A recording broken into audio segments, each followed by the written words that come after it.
Hi everybody, welcome back to a new episode. This is now episode 4. That new intro you guys just saw was made by my really good friend Lucas Gonzalez, so props to him. Thank you so much for making it. Pretty cool, if I don't say so myself. New politics episode, first one, will be coming out as soon as tomorrow, so the information will be up about that. I'll let you guys know in advance when that'll be posted. But yeah, so it was a very interesting series in Seattle. Yankees take 2 out of 3. That's the headline.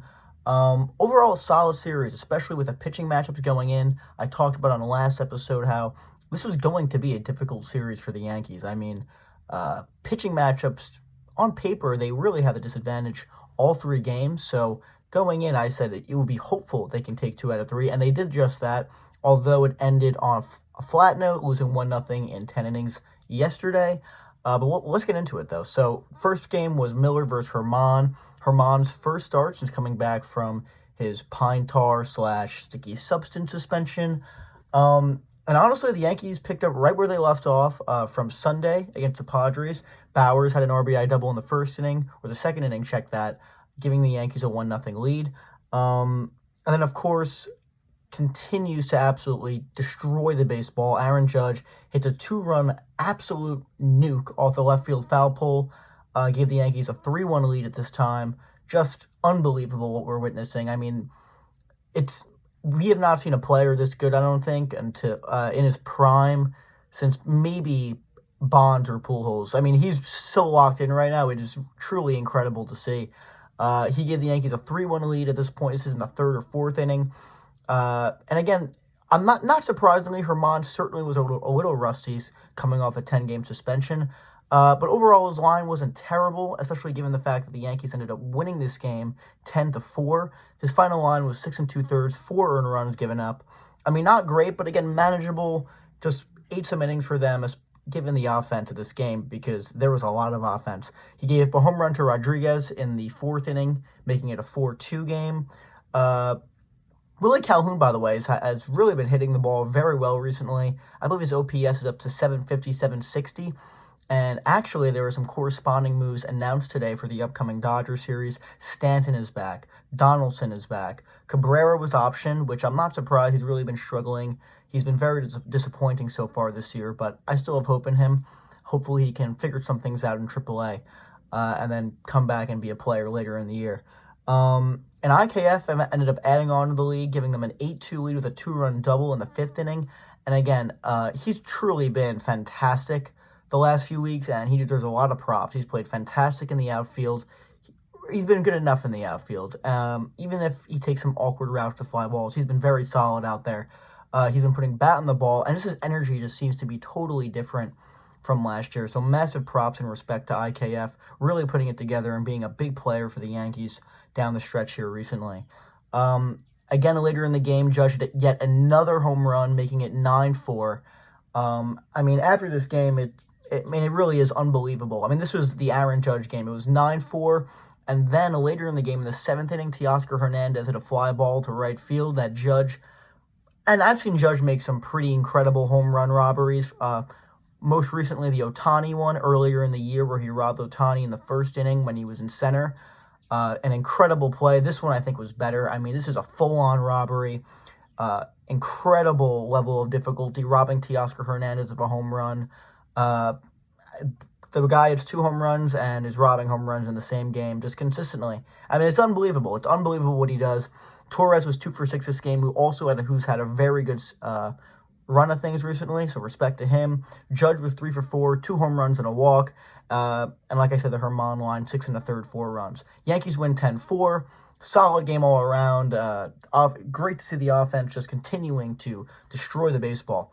So Yankees up 1-0 in this series. Going into game 2, we see it was Cortez, who I said before the game, I was telling people it needs to be an effective start from Cortez here, especially the way he's been pitching recently. And we talked about it on the last episode, but a very important start for Cortez coming in. And I also mentioned how later in the games is when he would have a lot of trouble, which is important to note for this game in particular, which we'll get into.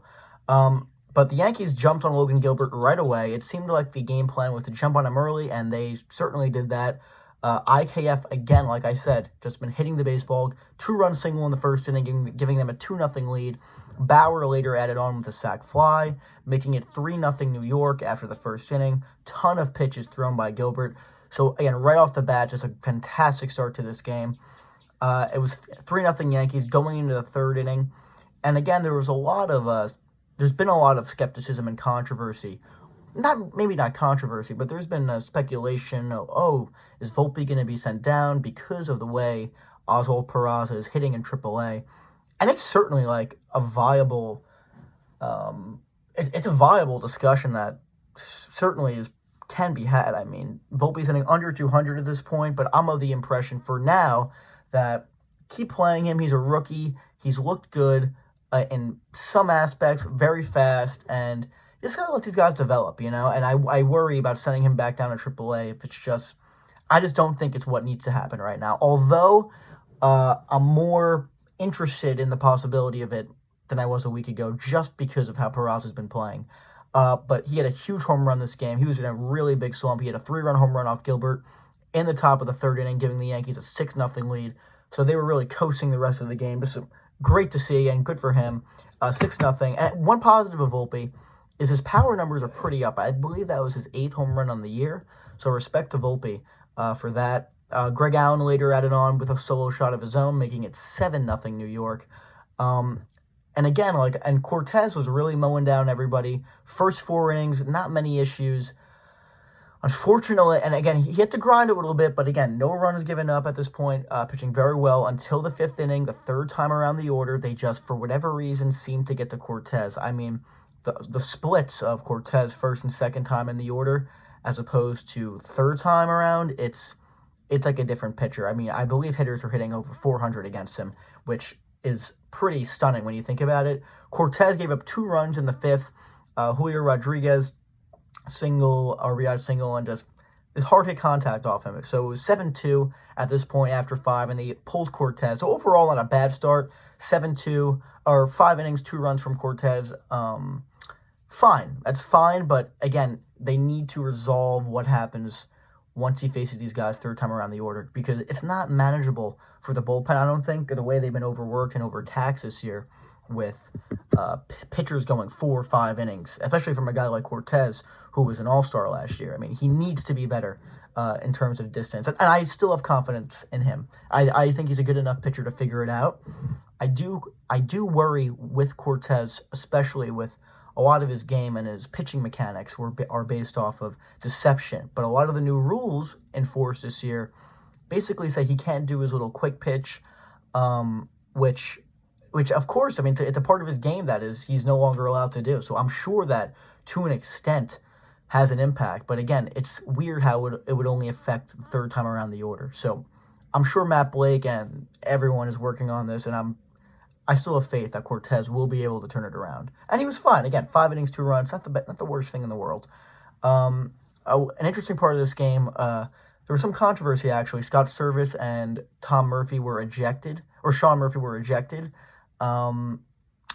Basically, there was some personal interaction that Murphy had with the first base umpire, C.B. Buckner, over a check swing. He did not swing, and it was the middle of the count, but he basically said, F you, CB, or come on, CB, with a bunch of expletives, and they tossed him from the game. Servais was ejected, defending him.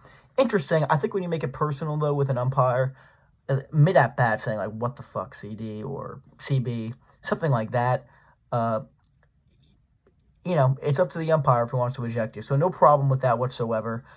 Judge, who else? Homers again off a AAA pitcher later in the game, hits an absolute tomahawk, making it 8-2 New York. Just a ridiculous series. I don't know why they're pitching to him, but I wonder if that's going to stop. And specifically for the Dodger series, which we're going to break down in a few minutes, I would not be... why let him beat you? Even with Stanton coming back, he's been known not to be hitting the ball exactly well immediately after being activated from the injured list. I would not be throwing Judge many strikes this weekend if I was the Dodger pitching staff, but we'll see. IKF added on, making it 10-2 with an RBI single. Again, incredible series for Kiner Falefa. He was 4 for 5 this game, actually. So, awesome job, IKF. Just great to see. Unfortunately, the Yankees going into last night's game were going for the sweep. were not able to do it. It was a pretty disgusting game, actually, to be honest with you. And again, my only problem with it is he still won the series, and it's fine, but you had Clark Schmidt, clear advantage pitching-wise for Seattle. George Kirby pitched for Seattle, and he was getting hit a lot. 5 hits per game he's given up the last 5 starts, not including yesterday. Because yesterday, I'm going to be totally honest, the Yankees did nothing against him for 8 innings. 0 runs scored, but he was electric. I mean, he had incredible life on his fastball. Respect to Kirby. I mean, he just mowed down the Yankees. Incredibly dirty breaking stuff, too. So, 98, 99, he was hitting. Incredible performance from him. I'll be watching him in the future. Clark Schmidt was very effective today, 5 2/3, 0 runs. He also was very, very good. I mean, some questionable non-strike calls again, similar to his last start, but didn't really impact the game. Again, no runs given up. Respect to Clark.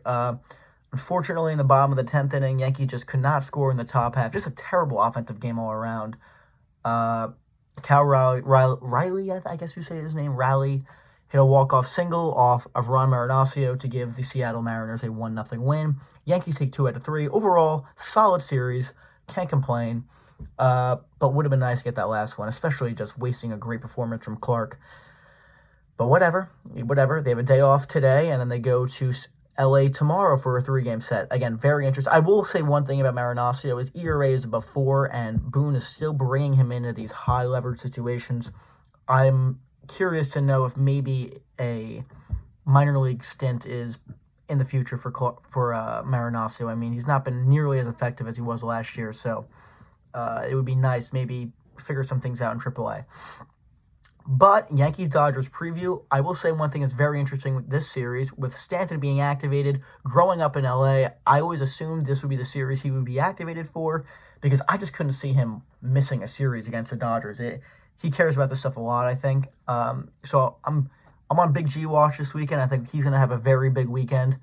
Although I did say he usually does not come off the IL hitting well. I mean, this would be a perfect time against a very good Dodgers team to change that. And honestly, some marquee pitching matchups, or at least marquee pitchers.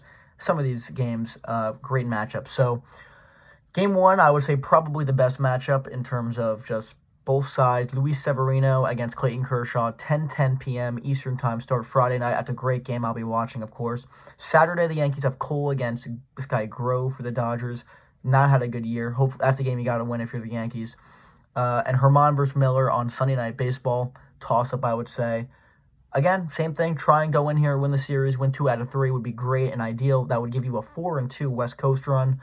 I'm curious to see some notables I have. Very curious to see how they pitch Judge this weekend. I mean, especially the way he's been hitting.